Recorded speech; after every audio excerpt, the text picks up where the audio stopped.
আমি রাইস ক্রিপসে খাচ্ছি, রাত বাজে 11:30। খেয়ে ঘুমিয়ে থাকলে শরীরটা অসুস্থ, বেশি কিছু খেতে ইচ্ছে করছে না। আমার ছেলেকে বলেছি শুধু আমাকে এক বল রাইস ক্রিপসটা দেও।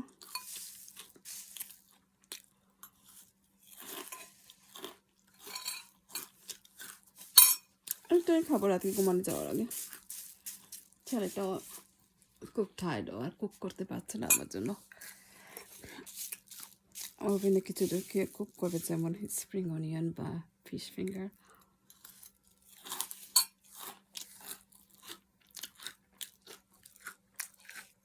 বা প্যাকেট ফিশ ফ্রাই করে দেবে, সালমন ফিশ। আমার খুব বেশি টায়ার্ড, ওকেও কিছু বলতে পারছি না। আর আমি তো নিচে হাঁটাহাঁটি করতে পারি না বেশি, আমি অসুস্থ মানুষ, তেমন চলতে পারি না, আপ ডাউন করতে পারি না, উপর নিচে হাঁটাহাঁটি করতে পারি না সিঁড়ি দিয়ে, যাতে কষ্ট লাগে, দুর্বল লাগে। শরীরে অসুস্থতার জন্য মাথাটা ঘুরায়। এটাই হবে আমাদের রাতের দিনে। অনেকগুলো প্যাকেট ফিশ আছে ফ্রিজের মাঝে, salmon fish, good packet fish. But আমার ছেলেটাও খুব টায়ার্ড, ওকে বলতে পারছি না আমার জন্য কুক করে দাও বা ফ্রাই করে দাও। ইজি টু ফ্রাই, প্যানে রেখে দে, তেল দিয়ে ফ্রাই করে দাও। এভরিথিং মিক্স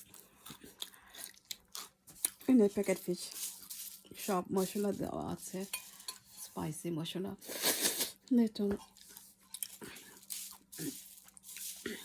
সালমন ফিশ প্যাকেটে ভরা, ready to cook. Just packet থেকে বের করে শুধু ফ্রাই প্যানে দিয়ে দিলে কিছুটা অয়েল দিয়ে ফ্রাই করা ইজি। শুধু ফ্রাই প্যানে রেখে অয়েলটা দিলে ফ্রাই প্যানটা গরম করে তারপর ফ্রাই করে নেওয়া যায় easily.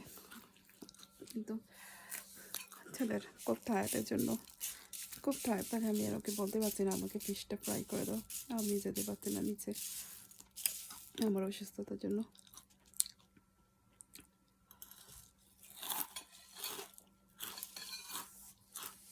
Good fish, tasty fish.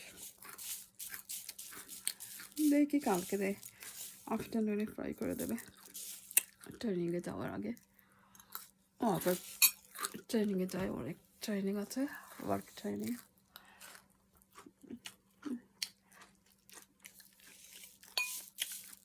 খুব টায়ার্ডও, ঘুমিয়ে পড়েছে। ঘুম থেকে ডেকে তুলে বলেছি আমাকে তোরা রাইস ক্রিপসে দিয়েছো, এটাই খেয়ে ঘুমিয়ে পড়বো। আর কিছুটা লাগলে কিছুটা খেয়ে নেবো। আজকের মতো এখানে শেষ, আল্লাহ হাফিজ। If you like my video, please don't forget to like and subscribe. সবাই ভালো থাকবেন, এখানে শেষ।